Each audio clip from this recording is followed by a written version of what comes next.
Assalamualaikum warahmatullahi wabarakatuh. Alhamdulillahi rabbil alamin. Hamdan katsiran tayyiban mubarakan fihi mubarakan alayhi. Kama yuhibbu rabbuna wa yarda. Ashhadu an la ilaha illallah wahdahu la sharika lah. Wa ashhadu anna Muhammadan 'abduhu wa rasuluh.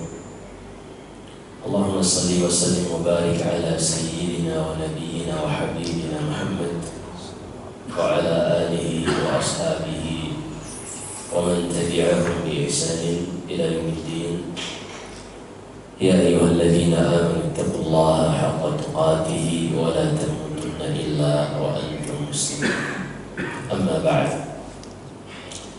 Jamaah salat subuh Masjid An-Nur yang dirahmati Allah Subhanahu wa ta'ala, tiada henti-hentinya kita terus bersyukur kepada Allah Subhanahu wa ta'ala, sebagaimana tiada henti-hentinya nikmat selalu Allah karuniakan kepada kita, kita sadari ataupun kita tidak sadari. Allah sebutkan di dalam surat Luqman, alam tarau anna Allah sakhara lakum ma fis samawati wa ma fil ardi wa asbagha alaikum ni'amahu zahiratan wa batinah.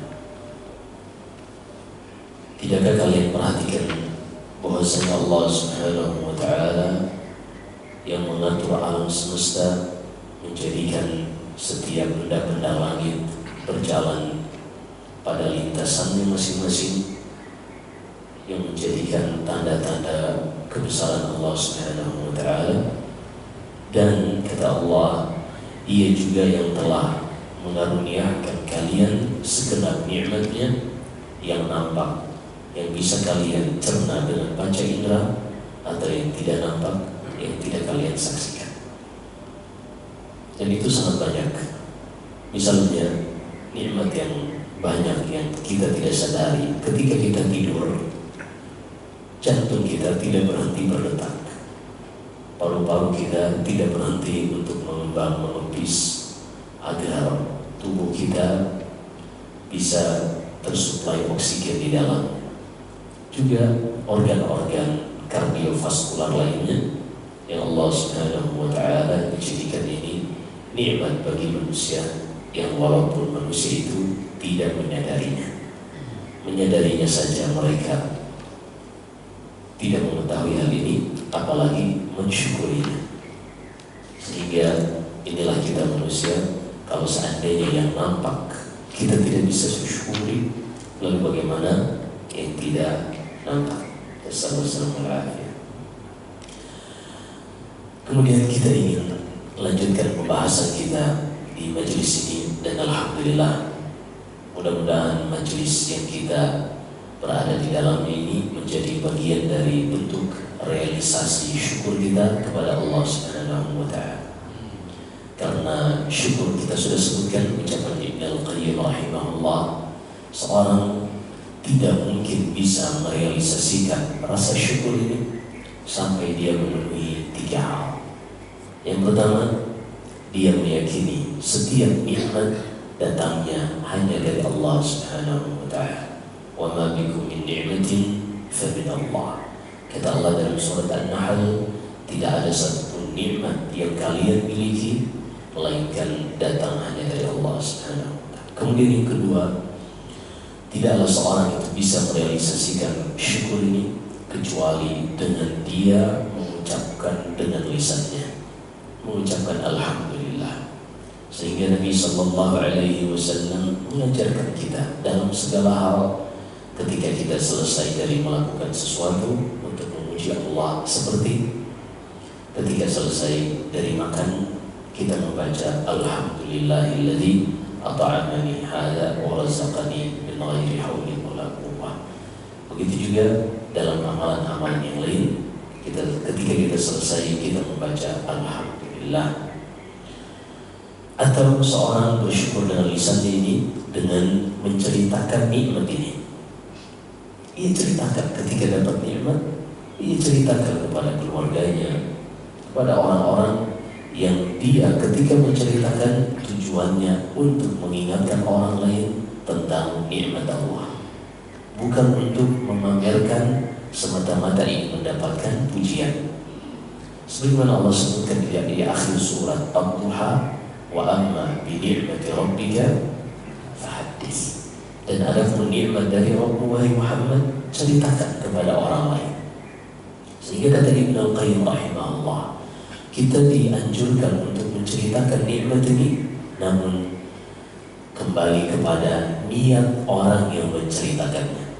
Jika dia menceritakan nikmat tujuannya agar dipuji, maka akan mendapatkan dosa.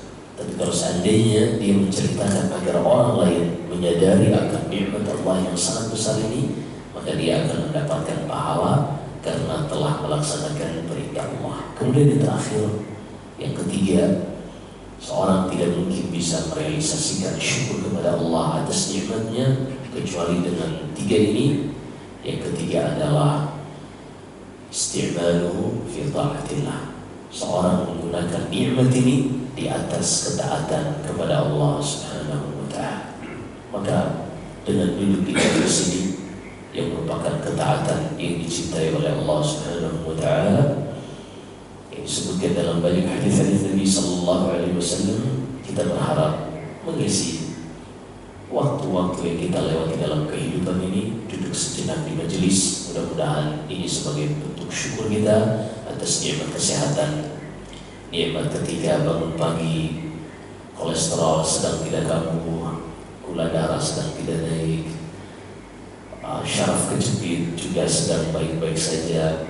Maka kita isi dengan duduk di majelis. Apalagi Masya Allah, nikmat baru bagi masjid kita ini dengan tampilan baru, cover baru, karpet yang baru. Ini luar biasa. Alhamdulillahilladzi bi ni'matihi tatimmus shalihat. Semoga Allah Subhanahu wa ta'ala memberikan pahala yang melimpah di dunia dan di akhirat bagi siapa saja yang memiliki sumbangsi sehingga hadirnya karpet ini di tengah-tengah kita.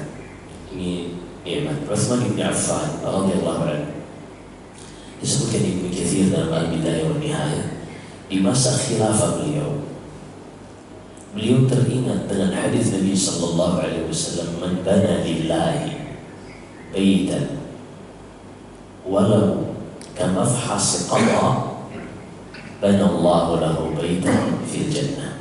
Siapa saja yang membangunkan bagi Allah masjid di dunia walaupun hanya seluas kandang burung merpati,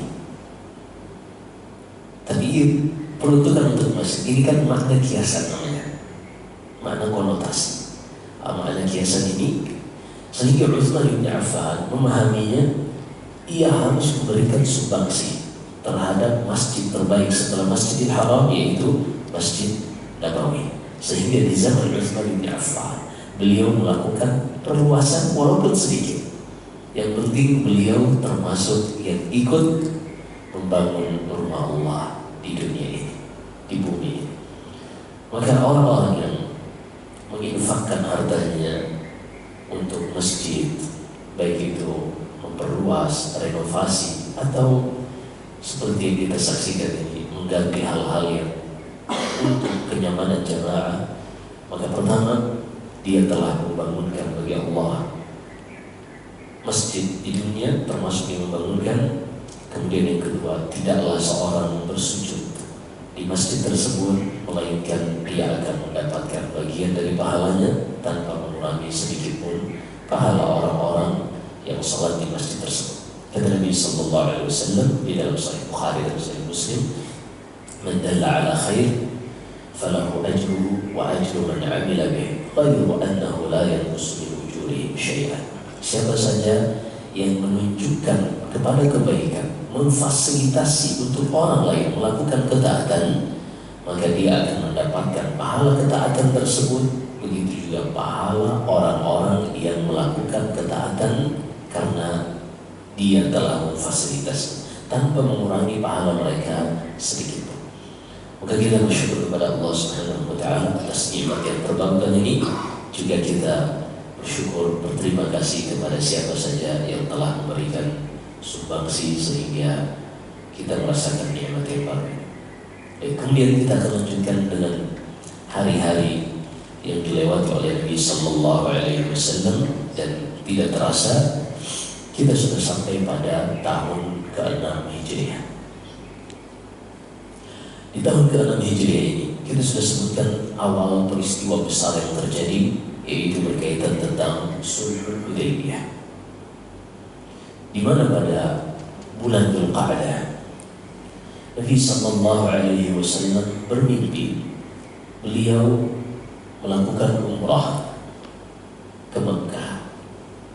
Maka beliau pun mengajak para sahabat-sahabatnya untuk ikut ke Mekah, dan beliau mengajak setiap badui-badui yang sudah masuk Islam yang tinggal terpisah di pedalaman-pedalaman sekitaran Madinah. Tujuannya Rasulullah ingin memperbanyak pasukan, sehingga Quraisy akan berpikir berkali-kali kalau ingin menyerang Rasulullah bersama sahabatnya.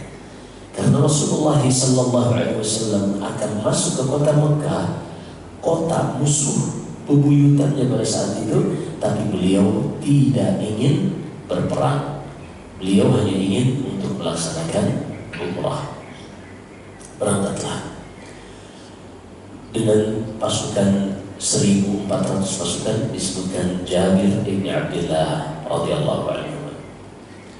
Hingga akhirnya Nabi Sallallahu Alaihi Wasallam sampai ke Utsman, dekat dengan sebuah tempat yang bernama Hudaybiyah. Jadi Hudaybiyah ini nama tempat, sudah mendekati kota Mekah. Ketika sampai di situ, Nabi Sallallahu Alaihi Wasallam pun mengatakan, Inna Khalid bin Walid bil ghamim fakhudhu dhatal yamin. Dengan wahyu dari Allah, kata Rasulullah, di sebelah kiri daerah Ghamim ada Khalid bin Walid yang memimpin pasukan berkuda Quraisy.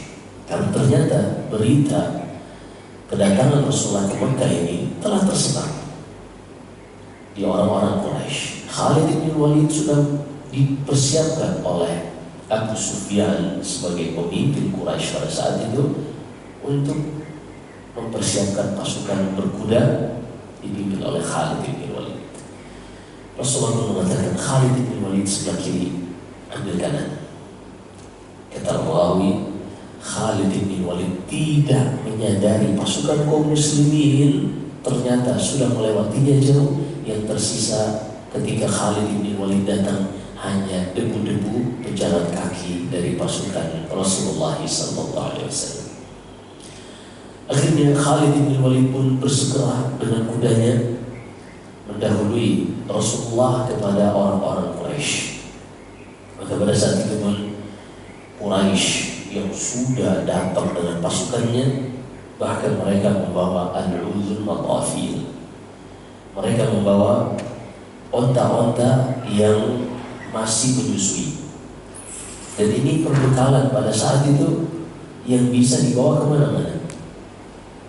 Karena kalau bawa makanan di satu tempat terlalu banyak, maka mereka bawa induk yang membawa makanan ini. Onta bisa jalan sendiri tanpa harus digendong, tapi susunya akan terus berproduksi. Menunjukkan Quraisy pada saat itu sangat siap untuk menghadapi perang dengan waktu yang lama. Akhirnya, sebagaimana yang telah kita ceritakan, kita coba singkat. Rasulullah SAW pun berhenti di Hudaybiyah, di suatu tempat yang airnya sumur, mata air yang airnya sangat sedikit. Ketika para sahabat yang sudah melakukan perjalanan jauh yang jumlahnya 1.400 ini singgah di sumur yang airnya sedikit, mereka pun berlomba-lomba untuk minum. Baru sebagian yang minum air sumur ini, mata air ini sudah kering. Mereka pun mengadukan ini kepada Nabi Sallallahu Alaihi Wasallam. Lalu Rasulullah mengambil anak panah dari Kinana, dari tempat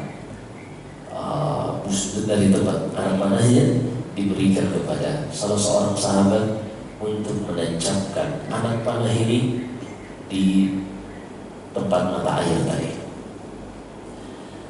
Dengan keberkahan yang Allah berikan untuk Nabi Sallallahu Alaihi Wasallam, sahabat ini pun menancapkan anak panah di tempat mata air. Tiba-tiba air merembes keluar dan sumur tadi kembali penuh. Kaum muslimin pun minum. Ini di antara yang menguatkan para sahabat, kenapa mereka benar-benar rela mati membela Nabi Sallallahu Alaihi Wasallam. Kita akan sebutkan nanti dalam Bai'atul Ridwan. Karena mereka menyaksikan sendiri mukjizat Nabi Sallallahu Alaihi Wasallam.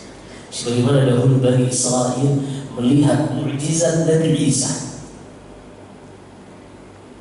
Mereka menyaksikan sendiri Nabi Isa menghidupkan orang yang sudah meninggal, menyembuhkan seorang yang buta permanen, dan ketika mengusap kulit seorang yang kena penyakit kulit belang langsung sembuh. Ketika mereka menyaksikan ini, Hawariyun 14 orang murid Nabi Isa kokoh keimanannya bersama Nabi Isa. Tapi sayangnya tidak semua orang bisa menggunakan akal sehatnya. Mayoritas mereka justru menganggap Nabi Isa ini sebagai Tuhan atau anak Tuhan. Alhamdulillah. Itulah kesalahan Bani Israel. Adapun sahabat-sahabat Nabi kita Muhammad Sallallahu Alaihi Wasallam, ketika mereka melihat sumur ini penuh dengan air yang sebelumnya sudah kehabisan, keimanan mereka semakin bertambah. Tapi nanti kita akan sebutkan setelah perjanjian Hudaybiyah, justru kaum muslimin diuji keimanannya, termasuk Umar bin Khattab. Kita akan sebutkan nanti insyaallah. Maka pada saat itu pun mulai Rasulullah Sallallahu Alaihi Wasallam didatangi oleh seorang yang bernama Budayl bin Warqa. Budayl bin Warqa ini dahulu memiliki hubungan baik dengan Nabi kita Muhammad Sallallahu Alaihi Wasallam, tapi ia masih bersama barisan orang musyrikin. Maka ketika datang Budayl bin Warqa pun menyambut Nabi Sallallahu Alaihi Wasallam sebagai utusan Quraisy. Hingga akhirnya ketika Budayl bin Warqa berbicara dengan Nabi Sallallahu Alaihi Wasallam, Rasulullah pun mengatakan, wahai Budayl, sampaikan kepada orang-orang Quraisy, aku tidak datang untuk berperang. Aku hanya datang untuk berumrah. Lihatlah kami semua berpakaian ihram dan kami sudah membawa al-hadi. Al-hadi itu hewan yang dibawa dari luar Mekah, dihadiahkan untuk penduduk Mekah dari kalangan orang-orang fakir dan miskin. Kita sudah jelaskan pada saat itu hadi. Dan setiap hewan yang sudah dijadikan hadi ini maka akan diberi tanda, dikalungin sedal, dikalungin wadah apapun. Yang mana orang Arab dahulu ketika mereka melihat onta yang sudah dikalungin ini atau apapun tandanya, maka mereka tidak akan mengganggunya walaupun onta ini tidak memiliki tuan yang hanya berjalan begitu saja, karena mereka sangat mengagungkan al-hadi. Maka Budayl bin Warqa pun kembali kepada orang-orang Quraisy, yang mana sebelumnya dia mengatakan kepada Rasulullah SAW, Quraisy dari Bani Lu'ay bin Ghalib, mereka datang dengan jumlah yang sangat banyak. Rasulullah pun mengatakan, apa yang mereka inginkan? Inna la nuridu harban, kami tidak menginginkan untuk berperang, kami hanya datang untuk berumrah. Dan Quraisy, kata Rasulullah, peperangan yang terjadi selama ini telah membuat mereka lemah dan memberikan dampak kerugian yang sangat banyak untuk mereka. Rugi, banyak yang terbunuh, rugi dari sisi ekonomi, itu menimpa Quraisy. Maka aku tahu, kata Rasulullah, itu yang terjadi pada mereka. Maka biarkanlah aku umrah, aku tidak ingin berperang dengan Quraisy. Ketika kembali Budayl bin Warqa ini kepada Quraisy, maka Quraisy pun bertanya kepada Budail ibn Warqah tentang ucapan Rasulullah, disampaikan, namun Quraisy tidak puas. Mereka pun mengutus beberapa orang secara silih berganti hingga akhirnya kita ringkas. Sekarang kita sudah ceritakan pada pertemuan sebelumnya. Kita ingin fokus pada hari ini poin-poin klausul dari Sulhul Hudaybiyah, insyaallah. Hingga datang Urwa ibn Mas'ud Al-Thaqafi. Urwa ibn Mas'ud Al-Thaqafi dari Thaqif, dari Bani Hawazin, ini sangat benci dengan Rasulullah SAW. Ketika ia datang, ia langsung mengatakan, "Ya Muhammad, ini ara wujuhan, wahai Muhammad, aku melihat wajah-wajah orang-orang yang kalau terjadi perang mereka akan meninggalkanmu. Maka jangan terlalu percaya dengan orang," kata Urwa bin Mas'ud Al-Thaqafi. Tapi anehnya Urwa bin Mas'ud ketika terus bersama pasukan kaum muslimin, karena pada saat itu kaum muslim tidak menginginkan perang, mereka pun menyaksikan interaksi para sahabat dengan Rasulullah. Anehnya kata Urwa bin Mas'ud, ketika ia kembali kepada orang-orang Quraisy, "Ya qaum, ataitu Kisra wa Qaisar wa Najasyi." Wahai orang-orang Quraisy, aku pernah berjumpa dengan Raja Romawi, Raja Persia, dan Raja Ethiopia. Tidak pernah aku menyaksikan seorang dimuliakan oleh pengikutnya seperti sahabat-sahabat Muhammad memuliakan Muhammad. Ma tanakham khamatan illa waqa'at fi yadi ahadin. Tidaklah beliau buang ludah, melainkan ludah ini jatuh ke tangan salah seorang sahabatnya. Dengannya ia mengusap tubuhnya. Dengan kita sudah sebutkan pada pertemuan sebelumnya, ini keberkahan dzatiyah muntaqilah hanya Allah berikan kepada Nabi Sallallahu Alaihi Wasallam. Tidak dikiaskan, tidak disamakan dengan selain beliau, baik itu ustaz atau kiai atau habib atau apapun. Keberkahan zat hanya Allah berikan kepada Nabi Sallallahu Alaihi Wasallam. Aku tidak pernah melihat seorang yang dimuliakan sahabatnya seperti sahabat Muhammad memuliakan Muhammad Sallallahu Alaihi Wasallam. Dan tidaklah ia berwudu, melainkan air bekas wudunya diperebutkan dan mereka hampir saling membunuh untuk bisa mendapatkan bekas wudu tadi, bekas air wudu. Wala yuhidduna ilaihi bin nazar, dan ketika mereka berbicara kepadanya, mereka tidak meninggikan suara dan mereka tidak melotot kepada wajah Rasulullah SAW. Mereka tunduk dan merendahkan suara mereka. Ini pengagungan yang sangat luar biasa. Dan begitulah Islam. Islam itu indikator kesuksesan seorang di dalam mengamalkan Islamnya akan terlihat pada akhlaknya. Indikator kesuksesan seorang di dalam mengamalkan agamanya akan terlihat pada akhlaknya. Kata Nabi SAW dalam hadis yang diriwayatkan Imam Ahmad, "Akmalul mu'minina imanan ahsanuhum khuluqa." Seorang muslim yang paling sempurna keimanannya adalah yang paling baik akhlaknya. Ini kadang kita sepelekan. Kadang seorang hanya memperhatikan hafalan, Masya Allah, hafalan Qurannya bagus, hafalan hadisnya banyak, dia lafaz-lafaznya pas, fasih. Ini bagus. Tapi ini poin demi poin dan akumulasi poin semuanya, kesempurnaannya akan terlihat pada output seseorang, yaitu akhlaknya. Ini luar biasa. Seorang bisa beretorika dengan baik, tapi ketika akhlaknya tidak mencerminkan itu semua, maka dikhawatirkan ini hanya casingnya saja, covernya saja. Maka seorang muslim harus memperhatikan, apalagi akhlak kepada kedua orang tuanya, akhlak kepada saudara-saudaranya, akhlak kepada istri, anaknya, termasuk akhlak kepada tetangganya. Begitu tetangga ini sangat penting, sampai-sampai Nabi SAW mengatakan, la yazal Jibril yusini bil jar hatta dhanantu annahu sayuwarrithu. Jibril itu, malaikat Jibril, selalu mengingatkan aku tentang hak tetangga.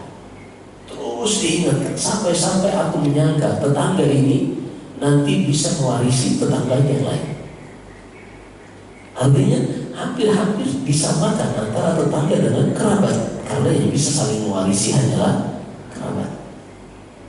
Bahkan di dalam Sahih Bukhari kata Nabi SAW, wallahi la yu'min, wallahi la yu'min, wallahi la yu'min. Demi Allah tidaklah beriman, demi Allah tidaklah beriman, demi Allah tidaklah beriman. Kami pun bertanya, wahai Rasulullah, siapa orang itu? Sungguh sangat merugi dia. 3 kali engkau bersumpah kalau dia tidak beriman. Kata Rasulullah, man la ya'man jaruhu bawa'iqah. Seorang yang tetangganya tidak merasa aman dari gangguannya. Ada seorang muslim, dia nggak mungkin pakai knalpot brong, ya. Apalagi nyalain son horeng. Ini mustahil, ini musibah. Allah mustahil. Ini hal-hal yang menghambat pembangunan di negeri kita ini. Baik, kita skip, kita ringkas hingga akhirnya datang utusan Quraisy yang bernama Suhail ibni Amr.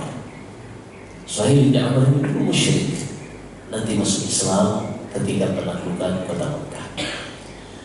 Dia mewakili orang-orang Quraisy dan dia sangat keras permusuhannya terhadap Islam dan kaum muslim. Bahkan anaknya sendiri, Abu Jandal, yang masuk Islam langsung dipenjarakan oleh ayahnya di rumahnya dengan kakinya diikat dengan rantai, dibelenggu. Ketika datang Suhail bin Amr, Nabi SAW mengatakan, qad sahula lakum amrukum.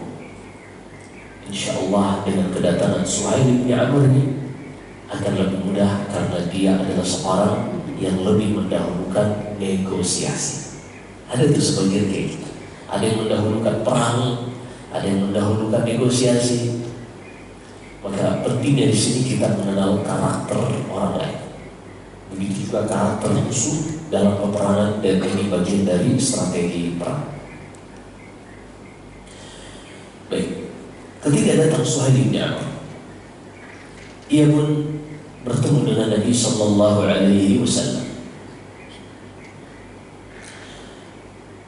Kata Suhail, ha uktub bainana wa bainakum kitab. Wahai Muhammad, kami dengar engkau tidak ingin perang, tapi Quraisy juga tidak akan mengizinkan engkau masuk Mekah, masuk Ka'bah, seakan-akan telah menginjak-injak kepala mereka. La tadkhulu alaihim adwa. Mustahil Quraisy mengizinkan engkau seenaknya masuk, dan mereka tidak mencegahnya sama sekali. Bagaimana nanti Quraisy menjaga namanya di tengah-tengah bangsa Arab lainnya? Maka ayo kita buat perjanjian. Akhirnya Nabi SAW pun memanggil Ali bin Abi Thalib untuk menulis perjanjian ini.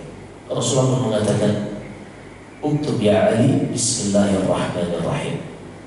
Wahai Ali, tulis Bismillahirrahmanirrahim. Kata Suhail bin Amr, ma nadri Ar-Rahman Ar-Rahim, walakin uktub Bismillah. Mohon maaf, kami tidak kenal siapa itu Ar-Rahman Ar-Rahim. Subhanallah. Mereka di antara kekufuran yang Allah sebutkan tentang orang-orang Quraisy di surat Al-Anbiya, wa hum yakfuruna bir-Rahman. Mereka mengingkari nama Allah Ar-Rahman. Disinilah dalil dari ulama salaf, dari kalangan ahli hadis, seperti guru Imam Bukhari, Hammad bin Salamah, Hammad bin Zaid.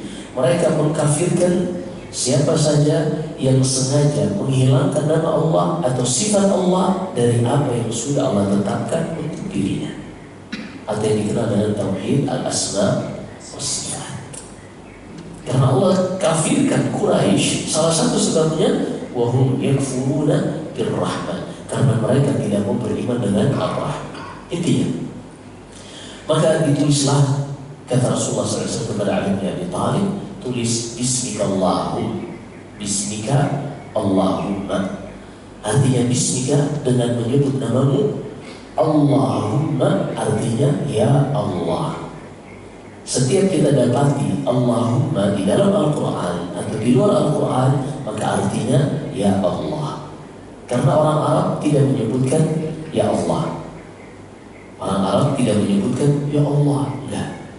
Tapi mereka menyebutkan Allahumma, artinya ya Allah. Maka ditulislah bismillah. Kemudian wahai Ali, tulis, kata Rasulullah, hadza ma qada alaihi Muhammad Rasulullah wa Suhail bin Amr. Wahai Ali, tulis, inilah yang disepakati oleh Muhammad Rasulullah dan Suhail bin Amr. Kata Suhail, entar dulu, lau na'lamu annaka Rasulullah ma sanadnaka 'alal bait. Kalau seandainya kami percaya engkau itu Rasulullah, kami tidak akan mencegahmu untuk masuk Ka'bah. Tapi kan permasalahannya, kami itu tidak membenarkan engkau ini Rasul.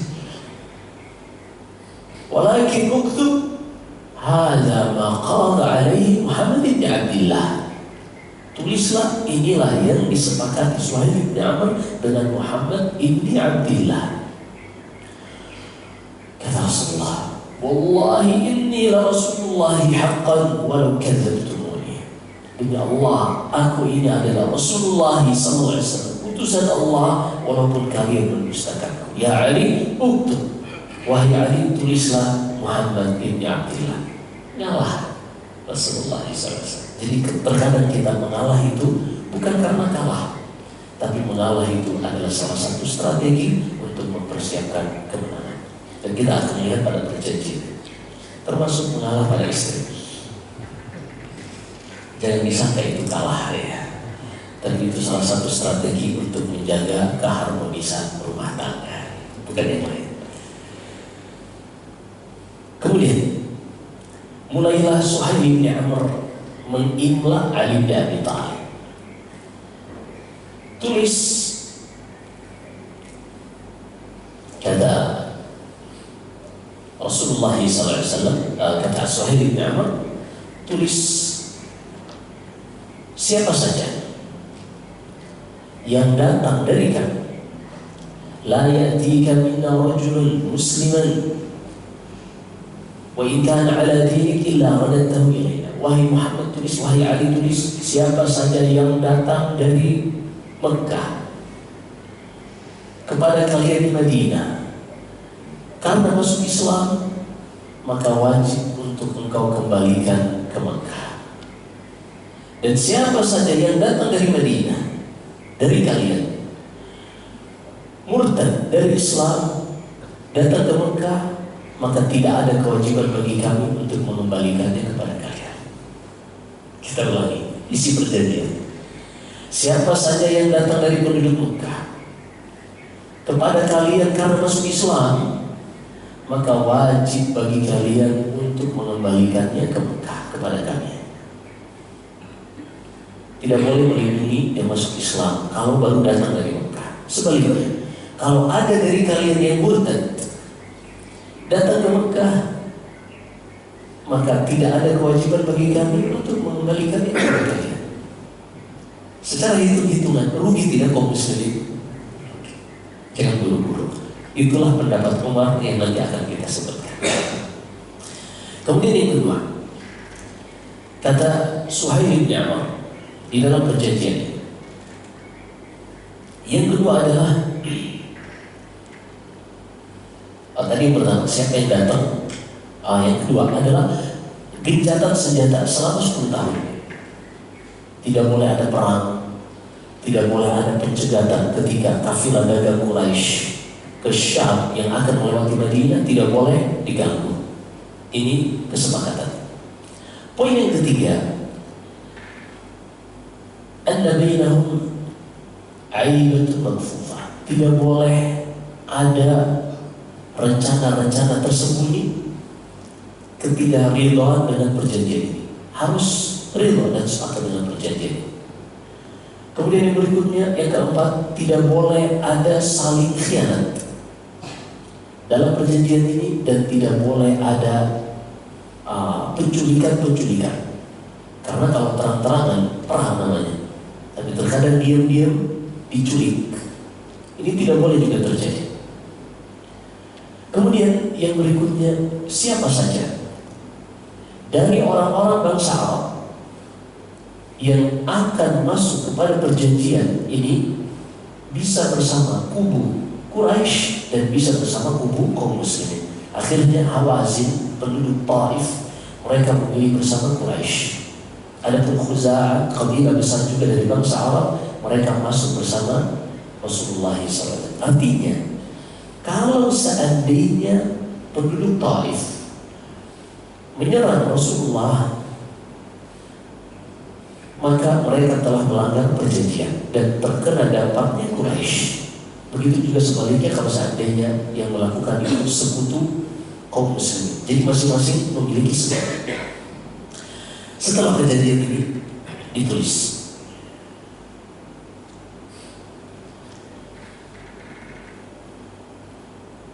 belum selesai ditandatangani, tiba-tiba datang Abu Jandal Ibni Suhail Ibni Amr, anaknya Suhail Ibni Amr, datang dalam keadaan kakinya masih terbelenggu rantai, begitu juga tangannya, datang terseok-seok. Ketika ia melihat kaum muslimin ada di Hudaybiyah, ia langsung melemparkan badannya bersama kaum muslimin.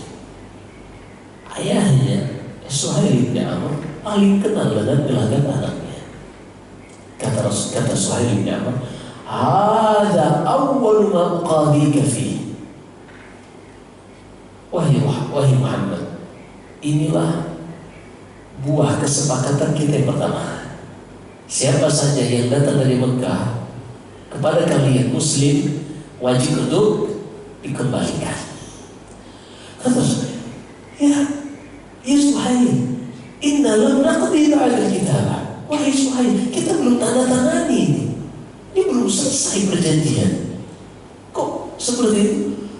Wahai Muhammad, kata Suhail, kalau engkau tidak memenuhi yang pertama ini, maka aku tidak akan pernah membuat kesepakatan apapun denganmu selamanya. Abu Jandal, anak Suhail bin Amr, mendengar ucapan ayahnya yang bernegosiasi dengan Rasulullah, dan dia menyadari Rasulullah akan mengembalikan ia ke Mekah. Kata Abu Jandal, ya muslimin, kalian ingin mengembalikan aku ke Mekah, disiksa, sementara aku sudah berusaha datang kepada kalian. Akhirnya Abu Jandal ini berlari, dia ingin kembali ke Mekah. Dia berlari dan kita akan sebutkan hingga akhirnya berkumpul beberapa orang mereka, hingga membuat tim sendiri. Tim tidak membawa nama kaum muslimin, tapi mereka nanti akan melakukan gerakan-gerakan, kita akan sebutkan nanti insya Allah. Poinnya, akhirnya Abu Jandal pun berlari, dan Suhail bin Amr bersama Rasulullah SAW melanjutkan perjanjian ini hingga disepakati. Setelah selesai, Suhail bin Amr kembali, dan Rasulullah SAW bersama para sahabat. Datanglah Umar bin Khattab. Umar bin Khattab datang dengan mengatakan, ya Rasulullah, alasta Rasulullah haqqan. Ini Umar ada beda. Wahai Rasulullah, bukankah engkau Rasulullah sebenar-benarnya Allah utus? Kata Rasulullah, iya, aku Rasulullah. Alasna 'ala al-haq wa 'aduwuna 'ala al-batil. Bukankah kita di atas kebenaran dan musuh kita di atas kebatilan? Kata Rasulullah, betul. Fa'ima nu'tid diniyata 'ala dinina. Lalu kenapa kita hinakan agama kita di depan mereka? Ini kata Umar. Kenapa kita setuju dengan perjanjian yang justru melemahkan kita seperti ini? Bukankah kalau kita berperang, Yang terbunuh di antara kita akan masuk surga, yang terbunuh di antara mereka akan masuk neraka. Kata Rasulullah, iya benar. Dan bukankah engkau mengatakan kita akan tawaf dan berumrah di Ka'bah? Kata Rasulullah, iya, aku Rasulullah yang benar, Allah yang mengutusku, dan tidak mungkin aku bermaksiat kepada Allah. Dan wahai Umar, aku mengatakan kita akan umrah, kita akan tawaf di Ka'bah. Tapi apakah aku katakan pasti tahun ini? Kata Umar, iya juga sih. Emang katanya nanti kita akan umrah, kita akan tawaf, tapi tidak ada keterangan tahun ini. Umar tidak puas. Umar mendatangi Abu Bakar radhiyallahu anhu.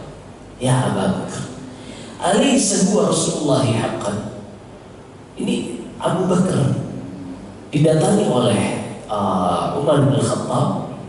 Ini Abu Bakar gak mendengar ucapan Rasulullah. Ketika Umar datang, wahai Abu Bakar, bukankah ia adalah Rasulullah sebenarnya? Kata Abu Bakar, iya benar. Dan ia tidak akan bermaksiat kepada Allah. Bukankah musuh kita di atas kebatilan dan kita di atas kebenaran? Yang terbunuh di antara mereka masuk neraka, dan yang terbunuh di antara kita masuk surga. Kata Abu Bakar, iya benar. Dan bukankah ia mengatakan kita akan tawaf dan umrah? Kata Abu Bakar, iya. Tapi kan tidak ada keterangan harus tahun ini. Persis apa yang dijawab oleh Abu Bakar dengan apa yang dijawab oleh Nabi Sallallahu Alaihi Wasallam. Akhirnya Umar setelah berlalu dan beliau mengetahui hikmahnya, dan kita akan sebutkan Allah menurunkan surat Al-Fatih. Umar bin Khattab mengatakan, aku terus teringat ucapanku ini, dan aku menganggap itu adalah kesalahan besar. Aku pun tidak pernah berhenti sholat, sedekah, puasa. Semoga Allah dengannya menghapuskan kesalahan-kesalahanku karena mengucapkan hal itu tadi. Ini dikarenakan kondisi pada saat itu kondisi yang sangat tidak nyaman. Mereka sudah pakai ihram. Ini bukan baru di Bandara Soekarno-Hatta, visa coronanya nggak keluar disuruh pulang, itu masih dekat. Ini udah mau nyampe ke Mekah, udah ihram, udah bawa hewan tadi. Akhirnya, kalau kita pikir-pikir, siapa saja yang datang dari Mekah dikembalikan. Kata Nabi SAW, As'alullah an yaj'al lahu farajan wa makhraja. Aku memohon kepada Allah agar Allah berikan bagi mereka jalan keluar. Tapi siapa saja yang murtad dari Madinah datang ke Mekah tidak ditolak. Emang ada yang murtad? Emang ada yang murtad? Seorang yang sudah masuk Islam dan merasakan manisnya keimanan, dia tidak akan pernah murtad. Kita akan sebutkan di tahun ini juga, tahun Hijriah, surat Rasulullah kepada Heraklius, Julius Heraklius Augustus. Itulah dia Raja Romawi. Kita akan sebutkan nanti. Beliau seorang pendeta Nasara. Dia mengatakan keimanan itu kalau benar-benar sudah tertancap di relung hati paling dalam, dia tidak akan pernah benci dengan keimanan ini. Intinya, setelah perjanjian Hudaybiyah ini selesai, maka Rasulullah pun memerintahkan para sahabat untuk tahallul, menggunduli rambutnya dan menyembelih hewan yang mereka bawa. Para sahabat baru kali ini tidak melaksanakan perintah Rasulullah. Gak ada yang mencukur rambutnya, gak ada yang menyembelih hewannya. Mereka belum siap, belum terima. Ini kita mau umrah nih. Masuklah Rasulullah ke dalam kemahnya bersama istrinya yang dibawa pada saat itu, Ummu Salamah. Ummu Salamah pun Rasulullah datang kesal. Rasulullah pun kesal pada saat itu. Ummu Salamah melihat wajahnya, kok kesel wahai Rasulullah? Ini umat aku suruh mencukur rambutnya atau menggunduli, dan aku suruh menyembelih hewannya, tapi mereka tidak lakukan. Wahai Ummu Salamah, kata Ummu Salamah, wahai Rasulullah, mau enggak aku tunjukkan caranya bagaimana agar mereka mau mengikuti perintahmu? Ini terkadang kita butuh masukan juga dari istri dia. Jangan terlalu egois ya laki-laki. Apa kata Ummu Salamah?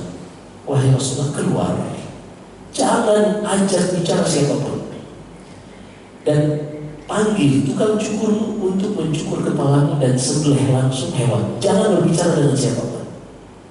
Akhirnya Rasulullah keluar dari kemahnya. Beliau memanggil tukang cukurnya, mengunduli rambut Rasulullah, dan setelah itu Rasulullah menyembelih hewan hadiahnya.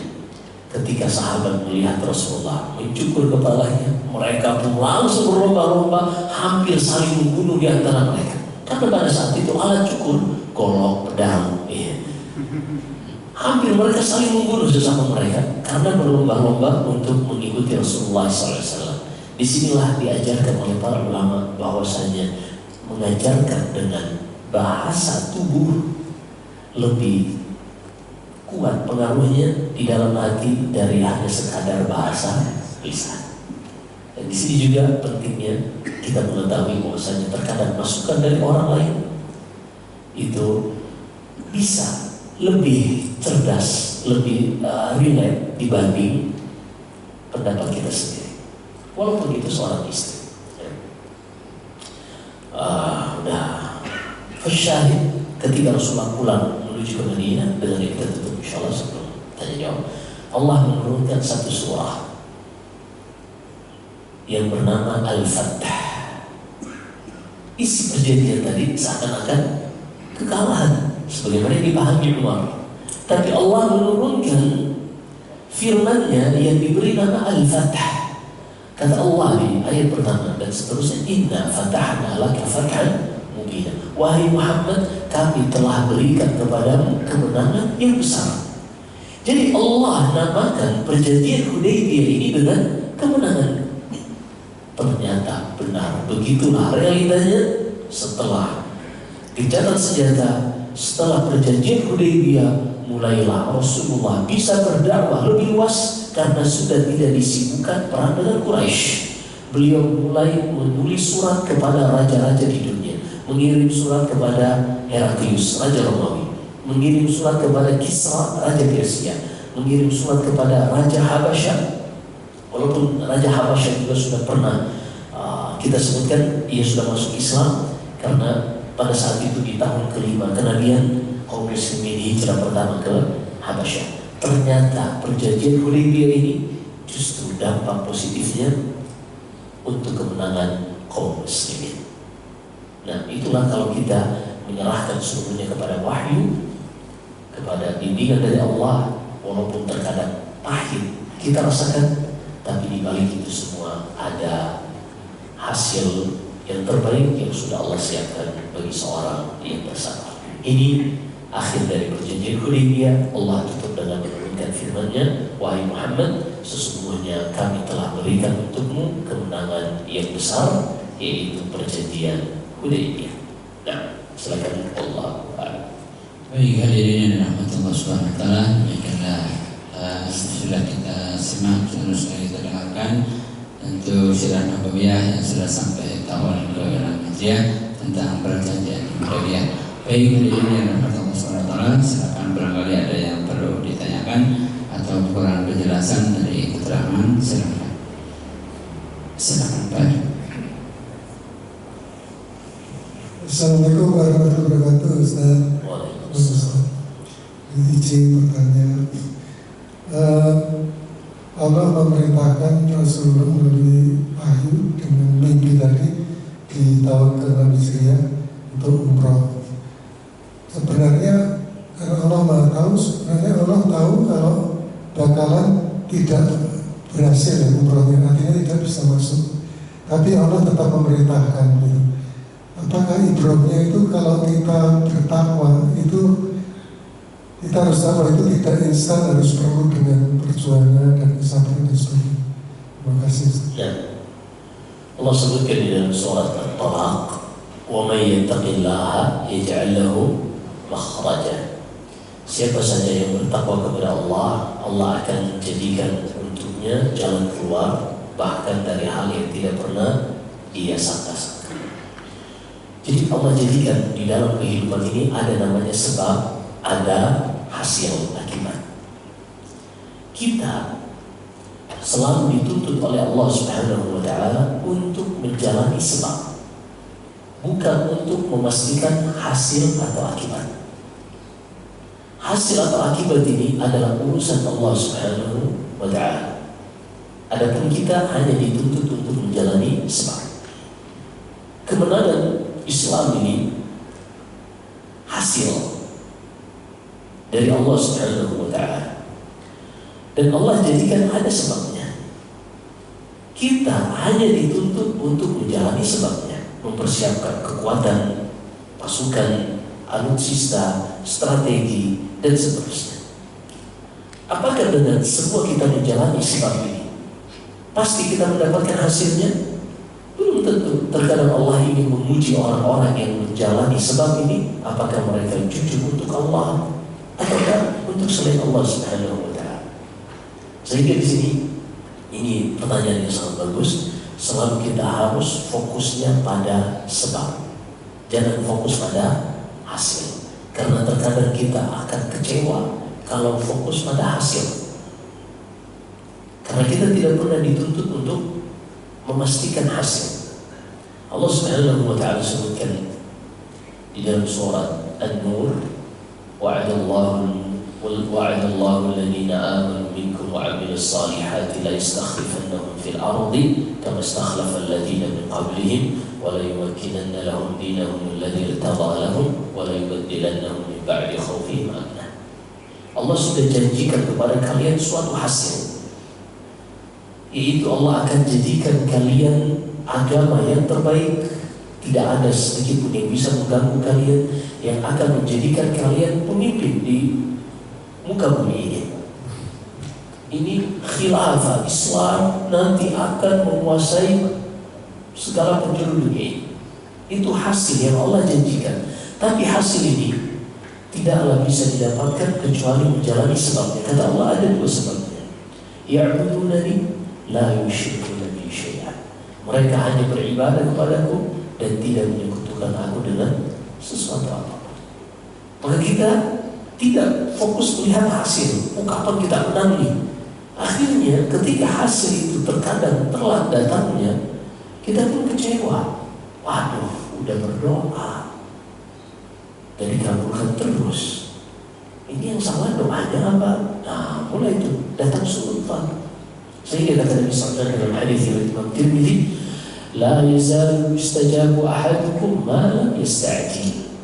Allah itu akan selalu kabulkan doa dan permintaan kalian selama kalian tidak terburu-buru. Apa itu terburu-buru? Yaqulu da'awatullah falam yujibli. Ia mengatakan aku sudah berdoa tapi belum dikabulkan. Mungkin Allah jadikan sebab hasil ini pada 51 kali doa. Kita baru berdoa sampai ke 50, kurang satu lagi. Terkadang Allah jadikan sebab itu pada sekian kuantitinya misalnya. Kita baru setengahnya udah nyerah. Dan luar biasanya Allah Subhanahu wa Ta'ala itu selalu memberikan hasil terkadang pada titik terakhir kemampuan kita. Allah sebutkan tentang Maryam alaihissalam di dalam surat Maryam ketika dia sudah hamil sampai 40 bulan menjelang hamil 9 bulan, ketika anak sampai detik-detik akan melahirkan, kata Ibnu Katsir 9 bulan, kebanyakan 10 hari, ada yang kurang, ada yang paling minimal 6 bulan, yang paling maksimalnya lebih dari 9 bulan 10 hari ada berapa, sehingga anak itu lahir udah gondrong ya. Ada faktanya. Hanya itu resikonya tinggi bagi rahim seorang wanita. Fasyahid, ketika itu Maryam ini sudah sangat lemah dan pada titik ia mengatakan, ya laitani mittu qabla hadza wa kuntu nasiyan mansiyya. Duhai sekiranya aku mati saja sebelum mendapatkan ujian ini.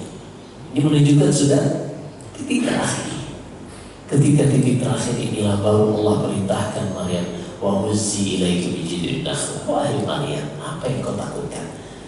Goyang pohon kurma yang ada di depanmu, niscaya buah-buah korma yang masih mengkal akan berjatuhan. Biasanya kalau kita goyang pohon kurma, kalau bisa goyang ya, yang rontok adalah buah yang sudah matang. Karena kan kalau sudah matang, udah melemah tangkainya, ya, rontok. Tapi ini kata Allah yang jatuh adalah yang mengkal. Karena terkadang sebab itu Allah Subhanahu wa Ta'ala hanya ingin lihat seperti apa kesungguhan kita di dalam menjalani sebab. Adapun hasilnya adalah hak prerogatif Allah Subhanahu wa Ta'ala. Di sini maka kita fokus pada sebab.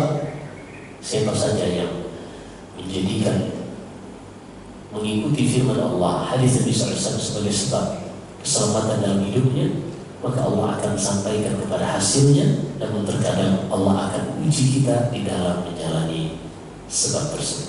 Maka kita selalu fokus pada bagaimana kita bisa melewati sebabnya. Adapun hasil adalah wewenang Allah Subhanahu wa Ta'ala. Mohon penjelasan detailnya untuk perjanjian Hudaybiyah poin 1. Siapa saja yang datang dari Mekah kemudian karena masuk Islam, kepada kalian karena masuk Islam wajib dikembalikan ke Mekah. Yang datang dari Madinah ke Mekah tidak dikembalikan. Baik. Jadi seperti tadi kisah Abu Jandal bin Suhail bin Amr. Abu Jandal ini kan dari Mekah tadinya, di penjara oleh ayahnya sendiri karena masuk Islam. Ketika ia mengetahui kedatangan kaum muslimin, dia ingin segera bergabung bersama kaum muslimin menuju ke Madinah. Isi perjanjiannya dari siapa saja yang datang dari penduduk Mekah masuk Islam ke Madinah maka wajib dikembalikan. Wajib dikembalikan. Berarti Abu Jandal tidak boleh diajak ke Madinah, wajib dikembalikan ke Madinah. Mereka menyangka wajib dikembalikan ke Mekah. Mereka menyangka ini akan memberikan kemenangan untuk mereka. Kenapa? Karena jumlah kaum muslimin di Madinah nanti tidak akan bertambah banyak. Kalau seandainya yang masuk Islam di Mekah diizinkan karena tidak ada peperangan, gencatan senjata, diizinkan ke Madinah, nanti migrasi semua dari penduduk Mekah ke Madinah. Akan tercipta kekuatan besar di Madinah bagi kaum muslimin. Maka Suhail bin Amr ingin memutus hal tersebut dengan harus mengembalikan penduduk Mekah yang ingin ke Madinah karena masuk Islam untuk kembali ke Mekah. Adapun yang dia dari Madinah, orang Mekah murtad lalu kembali ke Mekah, maksudnya orang sudah terlanjur hijrah, lalu dia murtad ingin ke Mekah, tidak boleh dihalang-halangi. Tapi kan gak ada yang murtad dari kaum muslim. Ini strategi yang sangat luar biasa. Menurut mereka kemenangan, tapi ternyata itu kemenangan bagi Rasulullah SAW dan para sahabat. Begitulah Allah sebutkan di dalam Al-Quran, wa makaru wa makar Allah wallahu khairul makirin. Mereka membuat tipu daya, mereka lupa bahwasanya Allah yang menciptakan tipu daya. Demikian Allahu a'lam. Baik, hadirin yang dirahmati Allah Subhanahu wa Ta'ala. Mungkin kalau ada satu kesempatan lagi, satu lagi.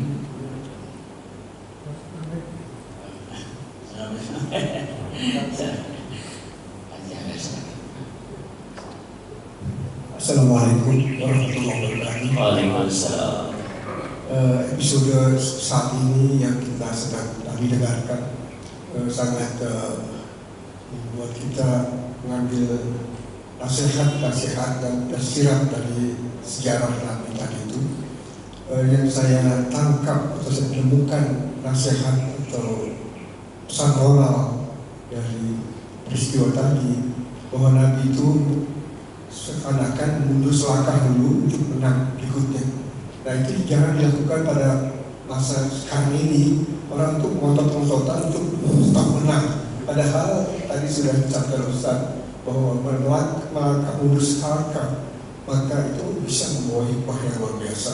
Itu satu yang saya dapatkan.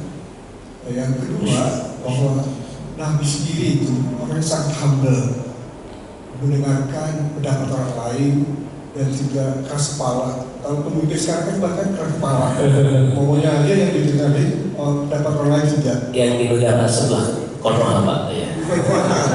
Itu dan bahkan dari istrinya saja beliau itu sangat menghargai pendapat istri. Kalau sekarang mungkin banyak ya suami-suami itu istrinya apa lo, apa gitu.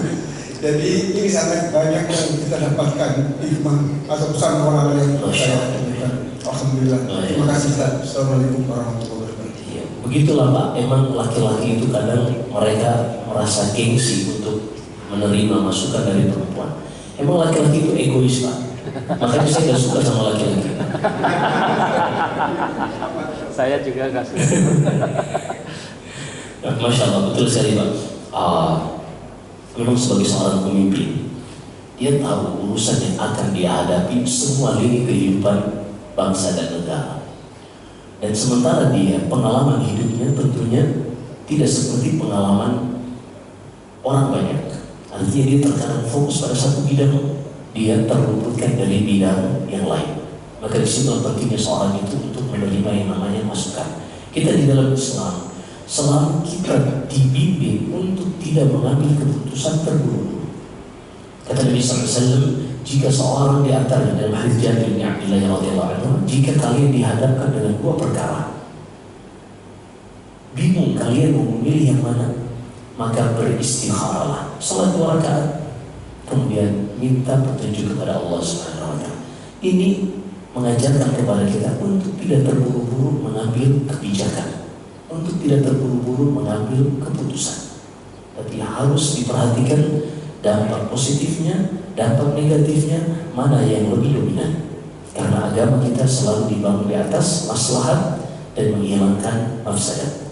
Kalau seandainya suatu kebijakan, dan hampir tidak ada kebijakan yang semuanya disenangi oleh orang, akan ada yang senang, akan ada yang tidak senang, akan ada dampak positifnya, akan ada dampak negatifnya. Tapi mana yang lebih dominan kepada maslahat, itu yang diambil walaupun pahit, dan mana yang mendatangkan mafsadat harus dibuang walaupun itu berat. Seperti misalnya di negeri kita ini sebenarnya salah satu selalu kami indikator kita itu ekonomi dan ekonomi. Sebenarnya kalau kita ingin memperbaiki negara kita ini, kita tidak kekurangan sumber daya alam sampai negara lain menggantungkan kekayaan negaranya kepada negara kita. Itu gunung, coba digali berpuluh-puluh tahun nggak habis-habis emasnya. Kurang kaya apa negeri kita? Silakan sebutkan mineral-mineral yang berharga, yang mahal di bumi saat ini. Semua ada di negeri kita. Tanah, jaran, dan seterusnya ada semua. Begitu juga sumber daya lainnya. Tanah yang subur. Itu Cina. Mereka harus melakukan treatment khusus untuk bisa menyuburkan padang pasir. Kita lempar apa aja numbuh. Naruh duit di tanah aja nunggu. Investasi maksudnya ya. Nunggu bisa kita. Sampai pernah saya ngobrol dengan orang Qatar waktu transit pakai Qatar Airways, ngobrol. Dia pengen main ke Indonesia. Terus dia bilang, wah tanah kami sangat subur. Nanam apa saja tumbuh, termasuk nanam duit tumbuh ya. Dia tanya, kok bisa? Iya, investasi maksudnya. Nunggu. Semua, apalagi oil and gas, minyak kita sangat luar biasa. Tapi kenapa sebenarnya kita justru terlilit utang? Qadar Allah masyafa'al. Kita harus memperbaiki cara kita di dalam menilai dunia ini. Kita kehilangan apa yang Allah sebutkan di dalam Al-Quran. Inna khairan man ista'jarta al-qawi al-amin. Ada 2 hal yang harus ada pada seorang manusia untuk bisa mengelola hal-hal yang sifatnya kepentingan publik. Yang pertama al-qawi, yang kedua al-amin. Yang pertama adalah dia profesional di bidangnya. Karena seorang yang tidak profesional, dia hanya akan menjadi benalu di dalam sebuah usaha atau perusahaan atau negara, hanya jadi benalu. Yang kedua harus amanah. Karena kalau dia pintar tapi tidak amanah, salah satu bentuk kepintarannya adalah ngakalin pembukuan, ngakalin laporan. Kan dia pintar, karena tidak amanah nggak ada yang dia takutin. Tapi cuma amanah saja, tapi dia nggak bisa. Ini merugikan perusahaan. Maka inilah yang qadar Allah, kita kehilangan amanah dan juga kecerdasan. Justru orang-orang yang cerdas, mereka memilih menghindar karena berat masuk dalam sebuah sistem yang akan menggiring mereka untuk melakukan hal-hal yang bertentangan dengan amanah ilmiah. Maka kita berdoa kepada Allah Subhanahu wa Ta'ala untuk kembali memberikan keberkahan kepada negeri kita ini dengan menjadikan orang-orang yang pintar, mereka lah yang memimpin sektor-sektor yang penting bagi masyarakat. Begitu juga orang-orang yang amanah, sehingga negara kita ini kembali Allah berikan keberkahannya dan kemakmurannya. Namun ada hal sebenarnya yang menghalangi kita untuk bisa mendapatkan keberkahan ini. Dan ini merebak sangat mendarah daging di tengah-tengah masyarakat kita, yaitu riba. Kita tidak akan bisa mengembalikan keberkahan negeri ini sampai kita benar-benar meninggalkan riba. Sekaya apapun kita, Allah sudah sebutkan, yamhaqullahu riba. Allah akan hancurkan riba, hanya menunggu waktu. Allah akan hancurkan. Inilah yang membuat kita kehilangan berkah dalam negeri kita ini. Semua hal dibangun kalau tidak minjem, seakan-akan dia bisa. Riba inilah yang menghancurkan kita. Belum lagi pegadaian, tempat-tempat gadai yang tumbuh subur, hampir setiap RT RW ada sekarang. Ini dikarenakan tidaklah perusahaan-perusahaan ini menyebarkan cabang yang begitu banyak, melainkan permintaannya tinggi. Maka masyarakat kita dengan riba ini sesuatu yang biasa. Lalu kita menuntut pemimpin kita seperti Abu Bakar dan Umar, ini gak nyambung. Kita tidak adil rakyat. Kita menuntut pemerintah kita adil seperti Abu Bakar dan Umar, tapi kita tidak menjadi seperti Utsman dan Ali bin Abi Thalib sebagai rakyat. Inilah salah satu faktor yang menyebabkan negara kita ini tidak mendapatkan keberkahan. Salah satunya adalah karena riba yang benar-benar mendarah daging di tengah-tengah kaum muslim. Semoga Allah Subhanahu wa Ta'ala menyadarkan kita semua dan juga kaum muslimin, pemimpin-pemimpin kita, dan Allah pimpin kita di atas hidayah. Wallahu a'lam. Semoga apa yang kita dengarkan bermanfaat. Jika ada benarnya, semata-mata dari Allah Subhanahu wa Ta'ala. Jika ada kesalahan dan kekurangan dari saya, wa astaghfirullahaladzim wa lakum. Sallallahu alaihi wa sallam Muhammad. Subhanakallahumma wa bihamdika, asyhadu an la ilaha illa anta, astaghfiruka wa atubu ilaik. Wassalamualaikum warahmatullahi wabarakatuh. Waalaikumsalam warahmatullahi wabarakatuh. Terima kasih kepada teman-teman sekalian yang sudah mengikuti kajian pada kesempatan hari ini. Saya sebagai moderator